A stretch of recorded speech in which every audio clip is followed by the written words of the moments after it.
Today, in this Stroudsburg, Pennsylvania courthouse, a major development in a case that has gripped the nation for nearly 2 months. The alleged killer behind the grisly murders of 4 University of Idaho students agreeing to be voluntarily extradited to Idaho. 28-year-old Brian Kohberger charged with 4 counts of first-degree murder and 1 count of felony burglary in the deaths of 21-year-old roommates Madison Mogen, Kaylee Gonzalez, 20-year-old Xana Kernadel, and Xana's boyfriend, Ethan Chapin, on November 13th. Kaylee's father, Steve Gonzalez, telling Good Morning America today. It definitely provided relief for our family. I mean, it's like seeing sunlight after you've been stuck in a house for a month. It's my sincere hope that this marks a clear step in the right direction of effectuating justice for those folks. This day in court is what the families and friends of the quadruple murder have been wanting since November 13th. The morning their loved ones were discovered brutally stabbed to death in their off-campus home at the University of Idaho. But law enforcement not making it public as to who did it and why, leaving the community in terror with a killer on the loose.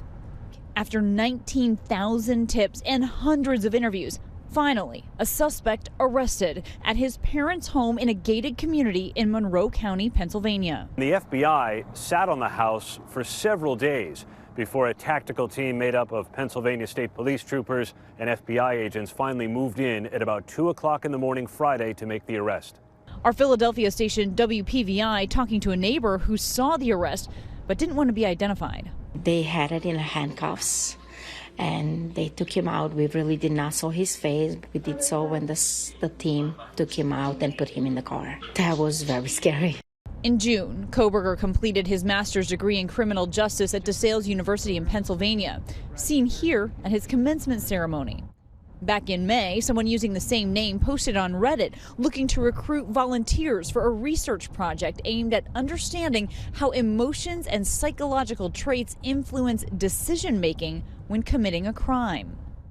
The suspect has been studying for his PhD in criminology at Washington State University. He had worked as a teacher's assistant there until the end of last semester. Police searching his apartment just over the state border in Pullman, a 15-minute drive from the crime scene in Moscow, Idaho. Recent students of his speaking out, one saying his appearance changed around the time of the murders. He looked a little bit more disheveled. He had like some stubble coming on and his hair was a little, messed up or whatever. I remember seeing him and thinking like, oh man, finals must be really getting to him. At the end of the semester, Kohberger was driving 2,500 miles from Washington to Pennsylvania with his father in his white Elantra. Indiana State Police confirming they pulled Kohberger over twice in their state on December 15th for traffic violations, seen here in this newly released body camera footage.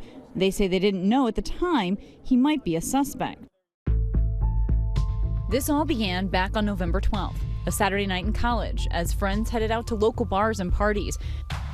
Kaylee Gonzalez and Maddie Mogen, newly 21, went to the popular campus bar, the Corner Club, around 10 p.m. It was just a party setting, so everyone was just socializing with each other. With Kaylee, she seems like her usual bubbly self, so nothing suspicious. Investigators say the 2 young women left the Corner Club around 1:30 a.m. By 1:40, 10 minutes later, Kaylee and Madison were seen laughing and taking pictures as they ordered from a food truck in downtown Moscow.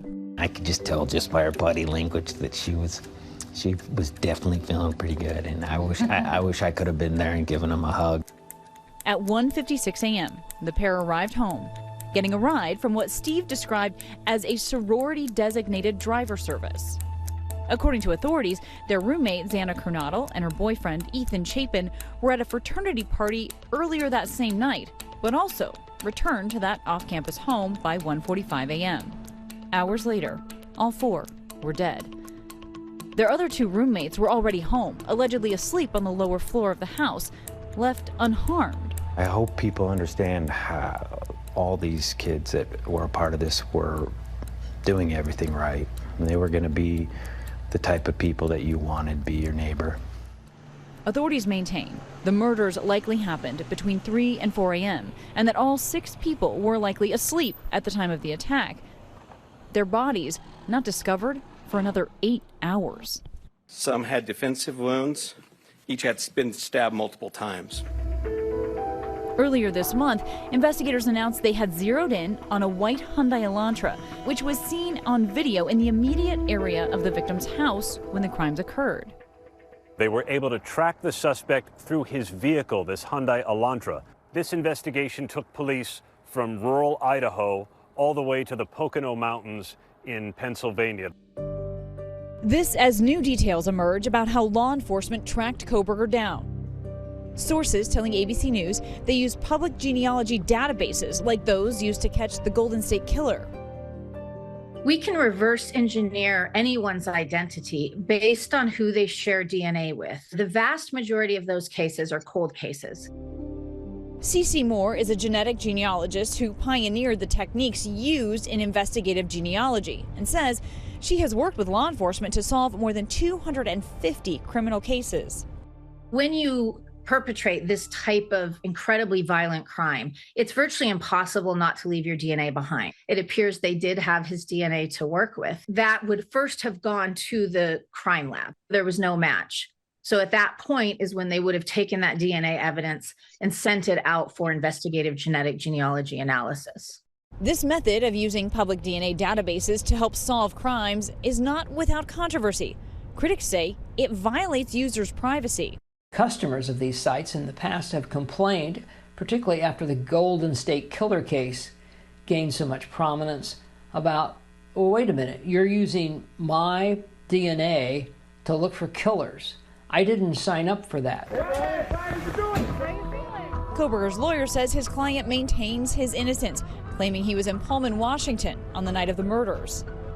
He's currently charged with first-degree murder. However, Idaho has the death penalty, and so it will not surprise me if the district attorney supersedes the charges and maybe charges him with capital murder, which could make him eligible for the death penalty. Law enforcement still tight-lipped on a possible motive. Kohberger is expected to be extradited to Idaho in the coming days.